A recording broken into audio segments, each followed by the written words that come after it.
Selamat datang. Coba bayangkan ini. Sebuah kemenangan militer yang spektakuler, tapi alih-alih membawa kejayaan, justru jadi pemicu krisis yang mengakar. Nah, hari ini kita akan bedah sebuah analisis mendalam tentang paradoks yang menarik ini, yaitu bagaimana sebuah kemenangan telak bisa, secara ironis, mendorong sebuah negara ke jurang krisis struktural. Oke, jadi begini alur pembahasan kita. Kita akan kupas ini lapis demi lapis ya. Pertama, kita lihat kenapa kemenangannya disebut paradoksal. Lalu kita intip ke dalam negeri Israel, ada apa di balik topeng persatuan itu? Setelah itu kita lihat keluar, gimana legitimasinya di mata dunia, dan aliansinya dengan Amerika mulai goyah. Dan yang paling penting, kita akan gali inti masalahnya, yaitu jebakan ideologis yang membuat mereka sulit keluar, dan akhirnya kondisi di mana mereka terjebak nggak bisa maju atau mundur. Oke, kita mulai dari medan perangnya dulu.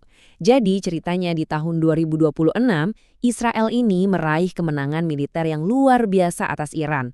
Secara taktik, wah mereka berhasil banget. Tapi ternyata di balik kembang api perayaan kemenangan itu, ada cerita yang jauh lebih gelap dan rumit. Nah, disinilah inti masalahnya.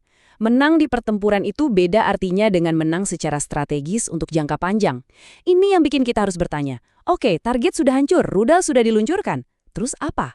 Apa yang sebetulnya didapat? Apakah ini menciptakan stabilitas? Atau jangan-jangan ini malah menanam benih untuk konflik yang jauh lebih besar lagi nanti?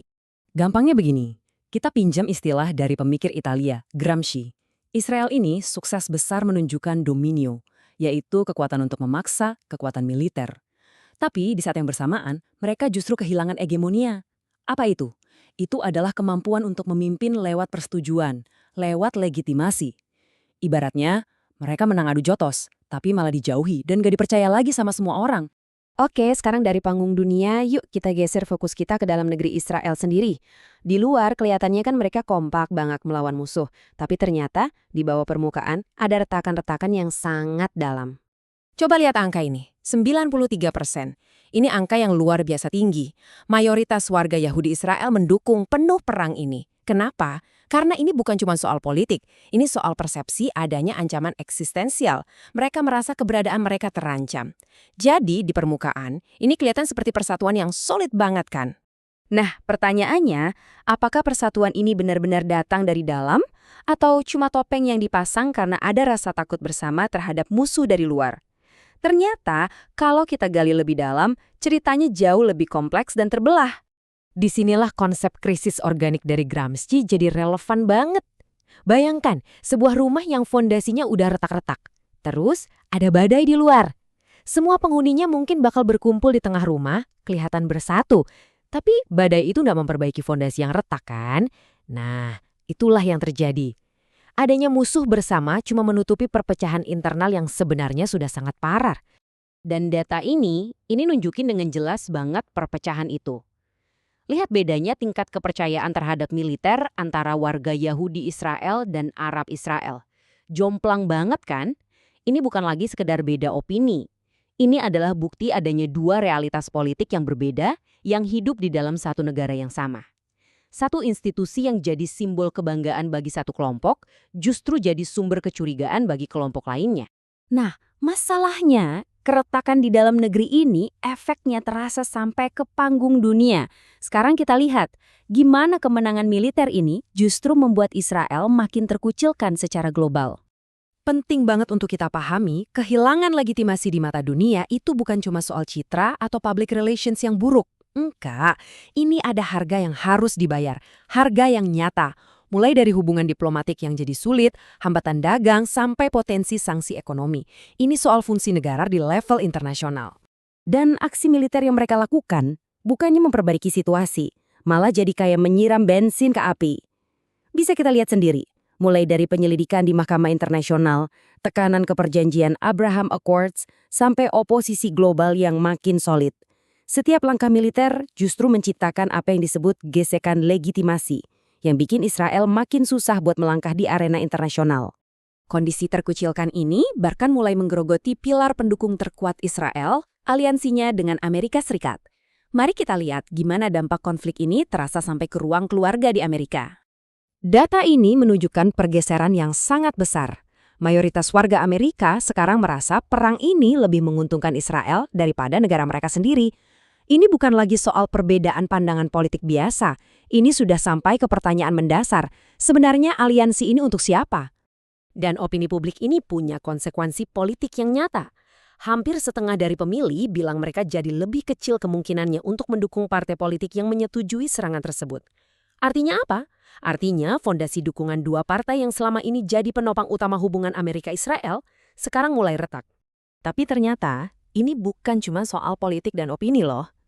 Analisis ini menunjukkan gimana keputusan geopolitik di Timur Tengah itu dampaknya terasa langsung ke dompet warga biasa di Amerika. Nah, ini dia angka yang paling konkret. 7 dari 10 pemilih di Amerika khawatir harga minyak bakal meroket gara-gara konflik ini.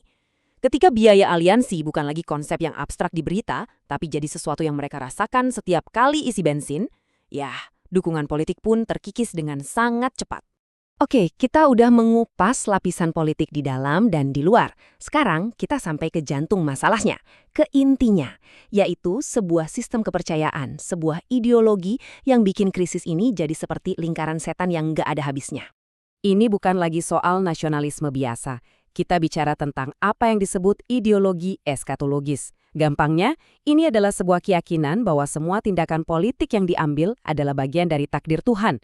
Dalam cara berpikir seperti ini, kecaman dari dunia internasional itu bukan lagi sebuah peringatan. Justru sebaliknya, itu dianggap sebagai konfirmasi bahwa mereka ada di jalan yang benar, jalan yang suci. Logika ini menciptakan sebuah jebakan yang sempurna, sebuah lingkaran tertutup. Setiap tindakan didasarkan pada mandat ilahi. Jadi semua konsekuensi, mau itu strategis, moral, hukum, dianggap gak relevan. Dan yang paling ironis, semakin banyak negara yang mengecam, mereka justru semakin yakin kalau jalan mereka benar. Ini membuat para elit politiknya seakan terjebak di dalam labirin yang mereka bangun sendiri. Kutipan dari filsuf Slavoj Žižek ini pas banget. Ini bukan berarti para pengambil keputusan itu bodoh atau nggak sadar akan konsekuensinya. Oh, mereka tahu betul, tapi mereka tetap melakukannya. Kenapa? Karena sistem ideologis yang ada membuat pilihan lain, pilihan untuk berhenti, terasa mustahil, terasa seperti bunuh diri. Jadi, setelah semua ini, Israel sekarang ada di mana?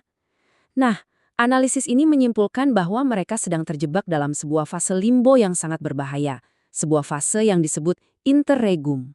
Coba bayangkan Anda berdiri di tengah jembatan yang sedang runtuh. Daratan yang lama di belakang Anda sudah hancur, tapi daratan baru di depan belum juga kelihatan.